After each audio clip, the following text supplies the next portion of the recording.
Hello everyone. So class part one जो कि एक इंट्रोडक्टिव वीडियो थी वो आपने देख ली होगी। इट्स पार्ट टू वीडियो जो कि कॉजेज बताएगा कि फ्रेंच रेवोल्यूशन के होने के क्या क्या कॉजेज थे।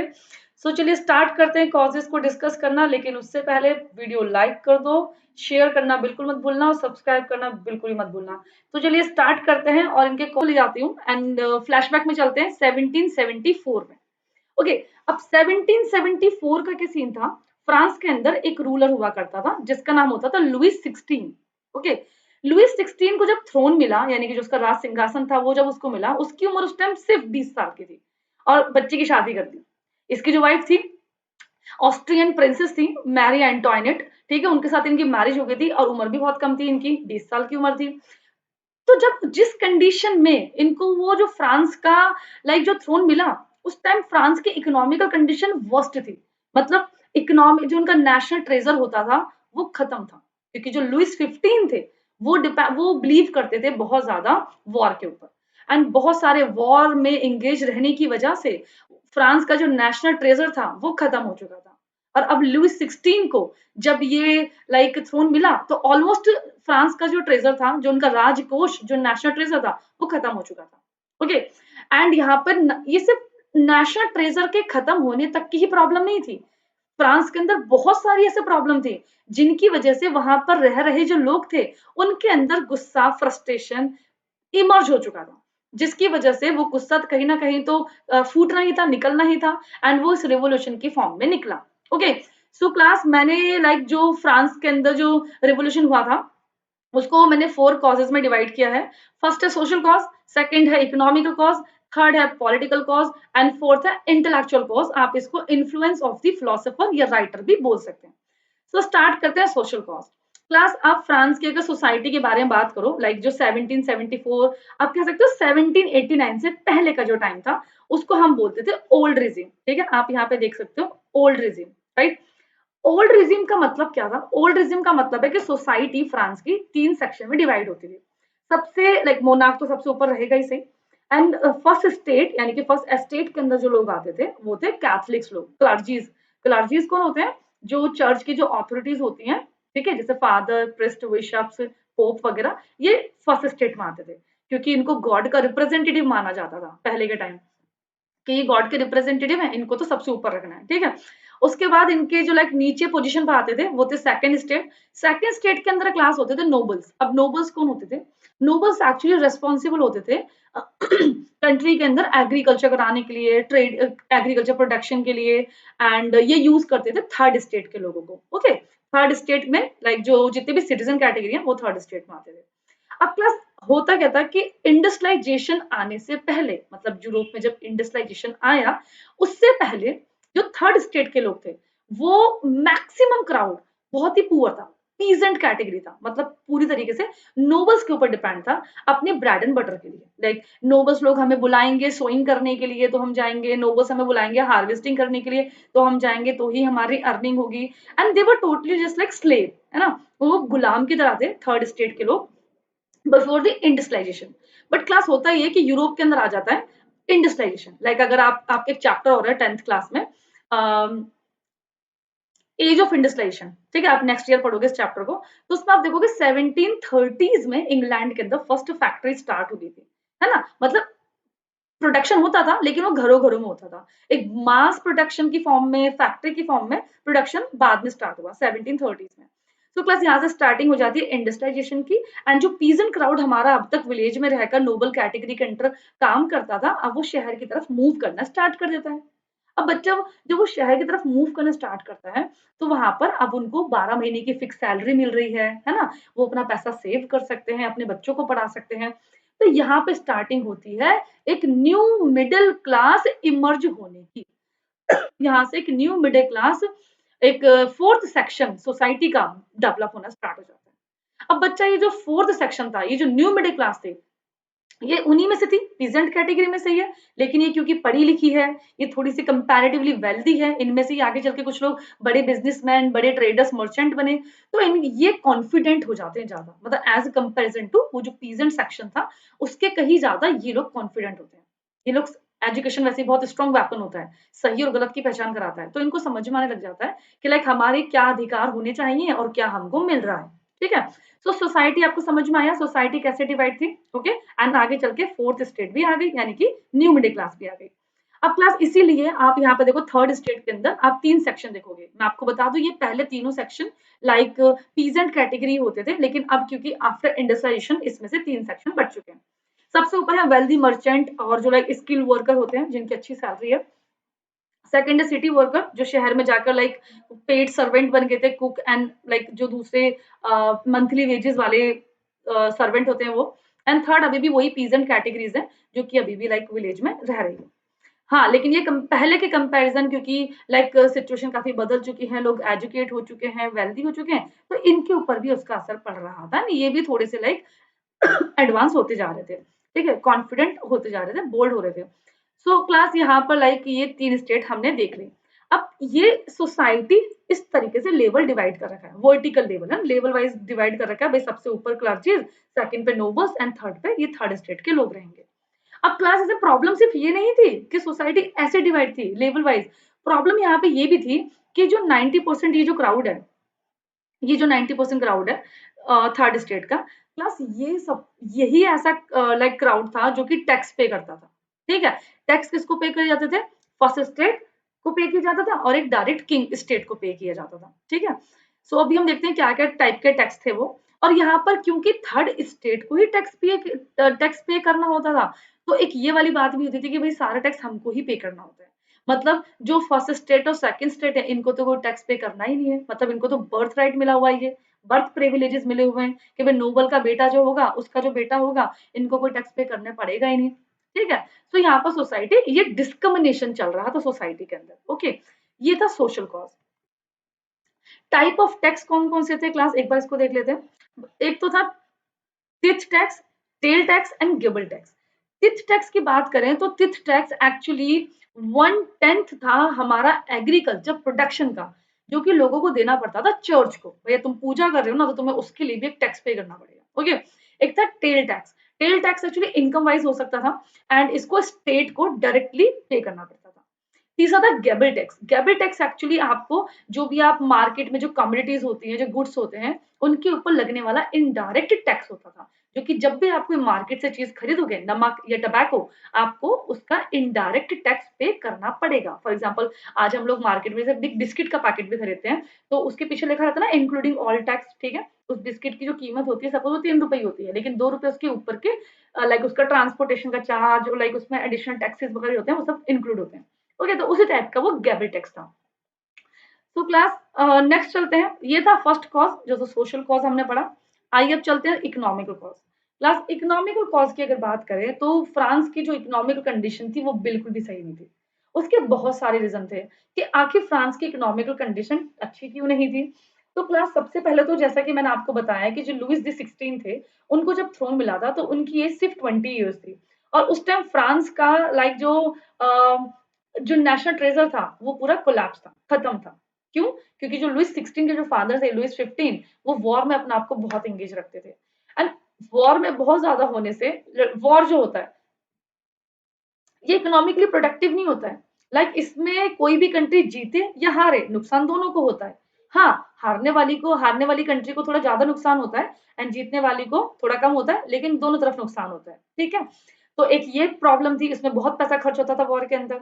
दूसरा जो पॉइंट है वो है अमेरिकन कॉलोनीज को हेल्प करना by the France ruler. Actually क्या हुआ था, लुइस द 16 जब उनको थ्रोन मिला तो लाइक ये वो टाइम भी था जब अमेरिका के अंदर रिवॉल्यूशन चल रहा था अगेंस्ट द ब्रिटिशर्स, ओके? अब क्लास फ्रांस और ब्रिटेन ये दोनों आपस में कट्टर दुश्मन है, ठीक है? अब यहाँ पे फ्रांस को ये लगा कि क्यों ना मैं अमेरिका की हेल्प करूं, अपने दोस्त कंट्री की, अपने फ्रेंड कंट्री की हेल्प करूं। किस किस लिए? ताकि ब्रिटेन वहां से जो उसका कॉलोनाइजेशन अमेरिका के ऊपर चल रहा है वो ब्रिटेन का कॉलोनाइजेशन छिन जाए, खत्म हो जाए और अमेरिका को इंडिपेंडेंट मिल जाए। इससे दो फायदे होंगे, एक तो मैं जो मेरी फ्रेंड कंट्री है उसकी हेल्प करूंगा, दूसरा जो मेरी एनिमी कंट्री है यानी कि ब्रिटेन, उसका कॉलोनाइजेशन वहां से खत्म हो जाएगा। तो ये दोस्ती और दुश्मनी दोनों को निभाने का एक सही मौका है, ठीक है? तो लेकिन अब इसने अमेरिका की हेल्प तो की, बट बदले में इसको बहुत सारा पैसा उधार लेना पड़ा अपने आसपास की कंट्री से। ताकि ये अमेरिकन लोगों को उनके रिवॉल्यूशन में हेल्प कर सके वो फंड देकर। और इस जो लोन लिया था अमेरिका की हेल्प करने के लिए, इसमें बहुत अच्छा खासा इंटरेस्ट भी पे करना पड़ रहा था। 10% इंटरेस्ट इसमें पे करना पड़ रहा था। ओके, मतलब एक तो ऑलरेडी फ्रांस वॉर की वजह से अपना जो नेशनल ट्रेजर है उसको ऑलमोस्ट खत्म कर चुका था, एंड जो बची कुची कसर थी वो ये अमेरिका का जो लोन लिया और इस लोन के बदले जो इंटरेस्ट पे करना पड़ रहा था उससे उसकी कमी और पूरी हो गई। लेकिन बात यहाँ पे खत्म नहीं हुई, अभी तो और चीजें हैं। अमेरिका फ्रांस को अपने रेगुलर एक्सपेंसेस भी तो डील करने हैं, ठीक है? जैसे कि एक कंट्री के अंदर एडमिनिस्ट्रेशन चलता है, उसमें भी डेली बेसिस खर्चे होते हैं, राइट? एंड रॉयल्टी को मेंटेन करने के लिए भी खर्चे होते हैं, ठीक है? क्योंकि वो किंग और क्वीन है, तो उनको स्पेसिफिक चीजें, सिलेक्टेड चीजें पहननी है, एंड कुछ चीजें जो कोई नहीं खाता वो उनको खाना है। आम जनता कुछ भी पहन सकती है, कुछ भी खा सकती है, लेकिन किंग्स और क्वीन को स्पेशल चीजें पहननी होती है, स्पेशल चीजें खानी होती है, ठीक है? यानी कि बहुत एक्सपेंसिव चीजें पहननी होती हैं, एक्सपेंसिव चीजें खानी होती हैं। ओके, एंड आर्मी की बात करें तो क्लास आर्मी को मेंटेन करना ताकि आप डिफेंस वाइज भी स्ट्रांग रहें, ये भी इम्पोर्टेंट था, वरना कोई भी फ्रांस के ऊपर अटैक कर सकता था। तो आर्मी को मेंटेन करना इज नॉट इजी टास्क, इसमें बहुत सारा पैसा खर्च होता है, ठीक है? तो आपको अगर स्ट्रांग आर्मी चाहिए तो आपको उसके लिए इनपुट देना पड़ता है, एक अच्छा इनपुट। एंड गवर्नमेंट को रन करना, गवर्नमेंट ऑफिस को रन करना, यूनिवर्सिटीज, इन सब चीजों में भी बहुत खर्चा हो रहा था। तो फ्रांस के पास पैसा था तो कम, लेकिन उसके खर्चे बहुत ज्यादा थे, तो ये भी इकोनॉमिकल एक कॉस्ट था। इतना सब कुछ चल ही रहा था, फ्रांस के अंदर इकोनॉमिकली इतनी प्रॉब्लम चल ही रही थी कि सब्सिस्टेंस क्राइसिस आ गया। अब क्लास सब्सिस्टेंस क्राइसिस क्या होता है? होता यह है कि 1715 से लेकर 1728 तक यहाँ पॉपुलेशन रैपिड बढ़ जाती है। अब पॉपुलेशन का बढ़ने का क्या रीजन है? प्लस कई बार क्या होता था पुराने टाइम में, जब मोनार्क वगैरह होते थे, कि हम सबको पता है कि मोनार्क के टाइम जो उनके ट्रूप्स होते थे वो सोल्जर, वो सिटीजन कैटेगरी होती थी, ठीक है? सिटीजन कैटेगरी जो कि पीजेंट भी होते थे, उनमें से सोल्जर की फॉर्म में भी उनको यूज किया जाता था। तो कई बार मोनार्क खुद ये कहता था कि उनको सिटीजन को इनकरेज करता था पॉपुलेशन बढ़ाने के लिए, ताकि उसको आने वाले टाइम में अच्छा क्राउड, अच्छे सोल्जर्स मिल सके, ओके, अच्छे ट्रूप्स मिल सके। तो यहाँ पर पॉपुलेशन बढ़ने का ये भी रीजन था। पॉपुलेशन बढ़ जाती है एंड वहां पर क्रॉप फेलियर सामने आ जाती है। क्रॉप फेलियर्स आने की वजह से मार्केट में जो क्रॉप्स होती हैं, जो ग्रेन्स होते हैं, वो कम होते हैं, बट पॉपुलेशन ज्यादा होती है, यानी कि डिमांड ज्यादा है, सप्लाई कम है, जिस वजह से क्या होता है, वहां पर प्राइसेस बढ़ने स्टार्ट हो जाते हैं फूड ग्रेन्स के, ठीक है? यानी कि लोगों को प्रॉपर खाना वाना नहीं मिल पाता है। एंड जो लोगों की वेजेस होती हैं, वो वेजेस भी इतनी नहीं होती हैं कि उनकी जो बेसिक खाने-पीने की नीड है, वो पूरी हो पाए, राइट? चीज़ें महँगी होने लग जाती हैं एंड लोगों लोगों की जो बेसिक जो लाइवलीहुड है, वो उसको भी नहीं जी पाते हैं। इसी को सब्सिस्टेंस क्राइसिस बोलते हैं। सब्सिस्टेंस क्राइसिस का मतलब जहाँ पे आप अपने जीवन को भी अब ढंग से ना जी पा रहे हो, आपको जो लाइफ जीने के लिए जो बेसिक खाना जो होता है, बेसिक खाना, रहना, पहनना, वो भी आपको नहीं मिल पा रहा है, ठीक है? अगर ऐसी कंडीशन आ जाती है, तो इसको सब्सिस्टेंस क्राइसिस बोलते हैं। एंड क्लास इसमें क्या होता है, कंट्री के अंदर रिसोर्स का जो डिस्ट्रीब्यूशन होता है, वो कुछ लोगों के पास तो बहुत ज़्यादा हो जाता है एंड जो बहुत सारा क्राउड होता है, जो कि गरीब क्राउड होता है, उसके पास बहुत कम होता है।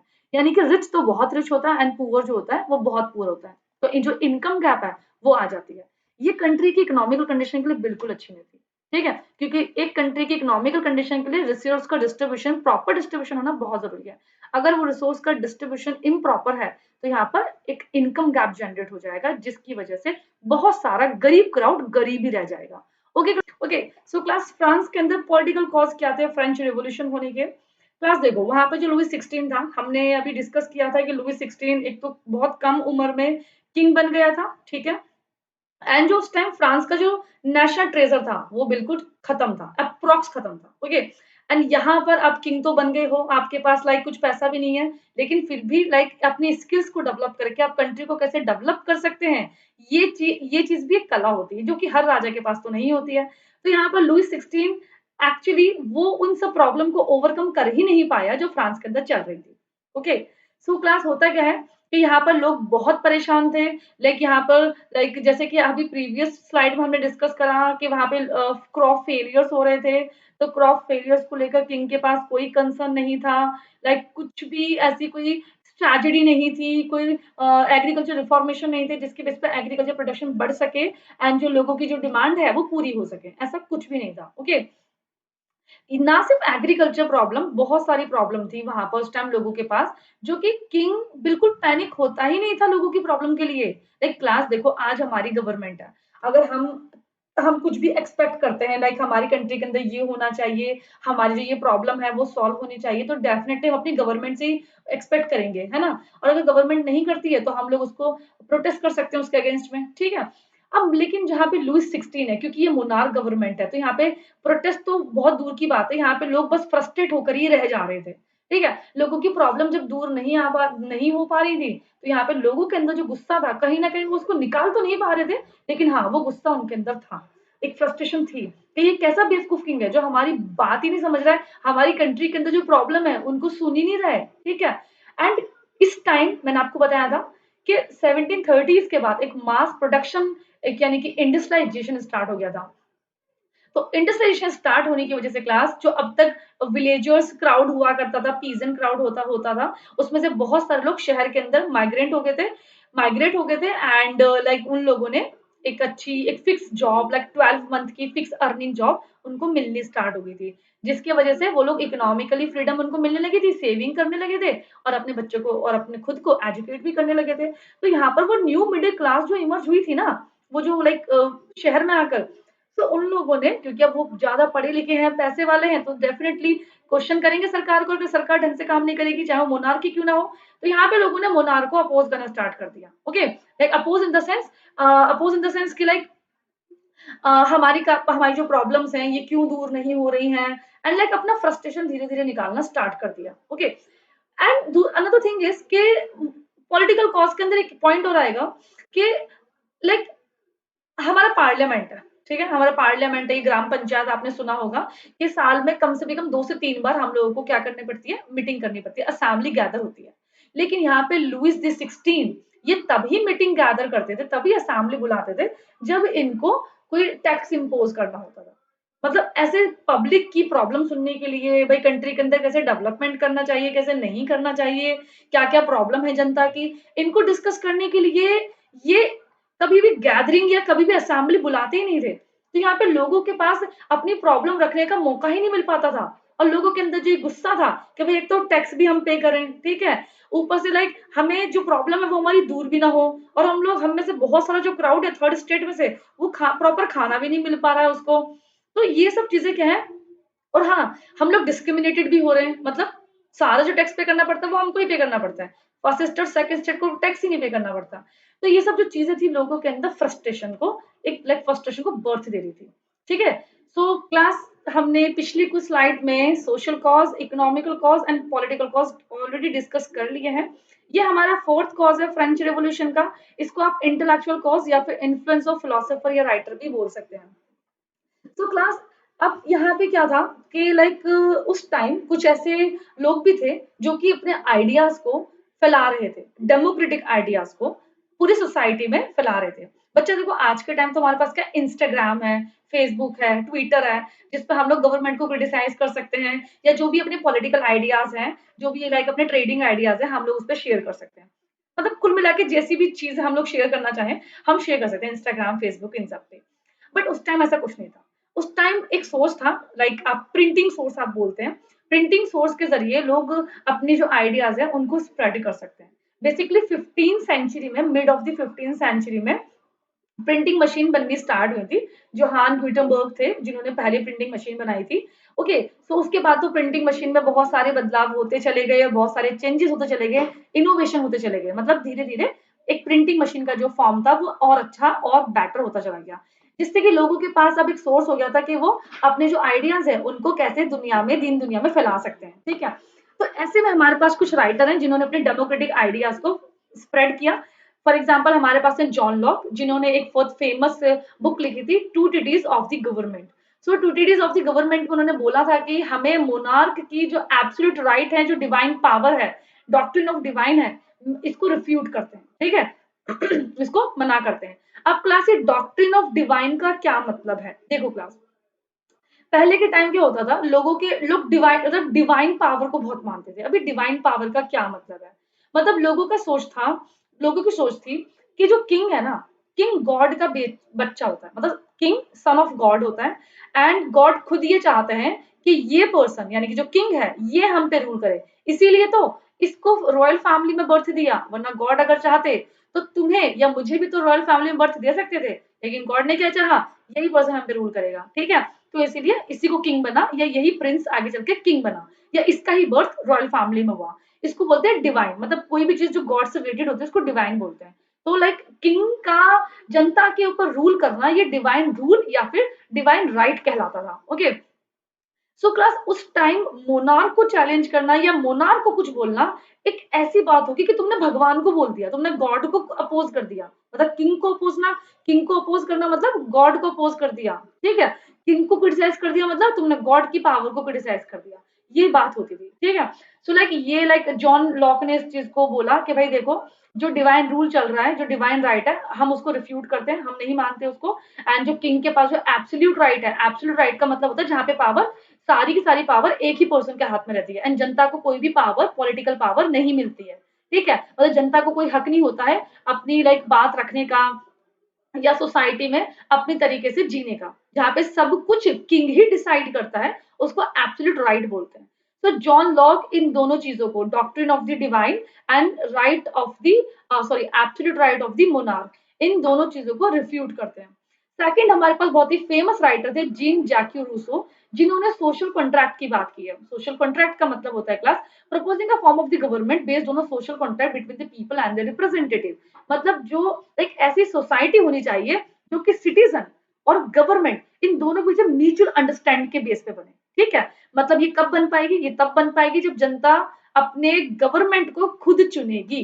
ओके, मतलब आप कह सकते हो डेमोक्रेटिक गवर्नमेंट। थर्ड हमारे पास है मॉन्टेस्क्यू। इनकी तो स्पिरिट ऑफ लॉ इतनी फेमस हुई कि जो यूएस, अभी मैंने आपको बताया था ना अमेरिका के अंदर रिवॉल्यूशन चल रहा था, जिसके लिए लुइस फिलिप्स ने पैसे की हेल्प करी थी अमेरिका को। सो जब वो इंडिपेंडेंट हुआ था, अमेरिका जब इंडिपेंडेंट हुआ था, 13 कॉलोनीज उसकी कॉलोनाइजेशन से फ्री हुआ था वो। सो स्पिरिट ऑफ लॉ का जो थीम था, ठीक है, जिसके जो आइडियाज के बेस्ड था, वो आइडिया यूएस ने अडॉप्ट किया था। अब वो क्या आइडिया था, द स्पिरिट ऑफ लॉ का मतलब क्या है?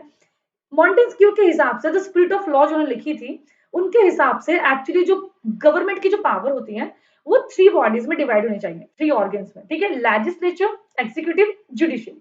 मतलब लेजिस्लेचर, जैसे कि हम सबको पता है हमारी कंट्री के अंदर भी पावर डिवीजन है इस फॉर्म का, इसको हम लोग हॉरिजॉन्टल डिवीजन कहते हैं पावर शेयरिंग का। ये आप 10th क्लास में पढ़ेंगे, चैप्टर 1 पॉलिटिकल साइंस का पावर शेयरिंग, उसमें आप लोग ये चीज पढ़ेंगे कि हमारी कंट्री के अंदर एंड बहुत सारी कंट्रीज के अंदर पावर का डिवीजन ऐसे किया जाता है जहां पे पावर को 3 पार्ट में डिवाइड किया जाता है, लेजिस्लेचर, एग्जीक्यूटिव, जुडिशरी। लेजिस्लेचर होते हैं जो लॉ बनाते हैं, एग्जीक्यूटिव उसको इम्प्लीमेंट करते हैं, एंड जुडिशरी जो कि कंट्री के अंदर कोई भी डिस्प्यूट होता है, चाहे वो सिटीजन के बीच में हो, चाहे वो लाइक सिटीजन गवर्नमेंट के बीच में हो, इसको सॉल्व करने का काम जुडिशरी का होता है। तो मॉन्टेस्क्यू ने बोला कि देखो, पावर अगर एक पर्सन के, एक बंदे के हाथ में रहेगी ना, तो वो वहां पे सिटीजन को एक्सप्लॉइट करेगा, अपनी पावर का मिसयूज करेगा। लेकिन जहां पे पावर बांट दी जाती है, शेयर कर दी जाती है, तो वहां पे कम से कम चांसेस होते हैं जनता की जो अधिकार है, जो राइट्स हैं, जो पावर है, उनको एक्सप्लॉइट होने के, ठीक है। तो ये बहुत फेमस पॉलिटिकल स्ट्रक्चर रहा जो कि आगे चल के बहुत सारी कंट्रीज ने अडॉप्ट भी करा। सो क्लास, आई होप आपको ये चारों कॉजेज अच्छे से समझ में आ गए होंगे। नेक्स्ट वीडियो में हम देखेंगे कि रिवोल्यूशन इमर्ज कैसे हुआ, okay, outbreak of revolution part 3 video के अंदर। ओके क्लास, सो मिलते हैं पार्ट 3 वीडियो में। उससे पहले प्लीज मेरी वीडियो लाइक कर दो एंड सब्सक्राइब करना बिल्कुल मत भूलना। ओके क्लास, चलिए आइए वीडियो 3 पार्ट 3 पर।